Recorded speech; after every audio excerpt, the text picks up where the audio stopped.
હું મારા ઘરે સોલાર મૂકીને જ ઇન્વેસ્ટમેન્ટ કરું એના કરતાં સોનામાં જો એ પૈસા ઇન્વેસ્ટ કરું તો મને વધારે રિટર્ન મળે, આવું ઘણા લોકો માનતા હોય છે. એને લઈને આપ શું કહેશો? સોલાર એ સોનું જ છે અશોકભાઈ. રાઈટ.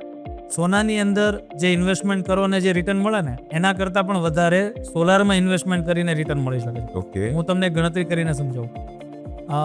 લેટ સપોઝ તમારા ઘર પર 3500 થી 4000 રૂપિયા જેવું લાઇટ બિલ આવે છે, એટલે વર્ષના અંતે તમે 50,000 રૂપિયાથી વધારેનું લાઇટ બિલ પે કરો છો, બરાબર. અને 25 વર્ષના અંતે તમે 12 થી 13 લાખ રૂપિયાનું લાઇટ બિલ પે કરો છો. રાઈટ.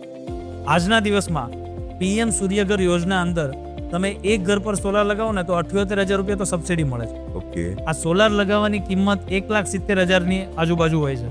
સો 1 લાખ રૂપિયાથી ઓછા ઇન્વેસ્ટમેન્ટની અંદર આજે તમારા ઘર પર સોલાર લાગી જાય છે, રાઈટ. અને એનાથી 25 વર્ષની અંદર 12 થી 13 લાખ રૂપિયાનું તમને સેવિંગ થાય છે. ઓકે. સો સોલારમાં ઇન્વેસ્ટ કરવું જોઈએ કે સોનામાં, તમે જ કહો. રાઈટ. અને એ પછીનો તો પાછો બેનિફિટ તો છે જ. અને આ 1 લાખ રૂપિયાની અંદર પણ જો તમે ઇન્ટરેસ્ટ પર પૈસા લેવા માંગતા હો તો 7.5% પણ ઓછા વ્યાજ દર પર તમને લોન મળે છે.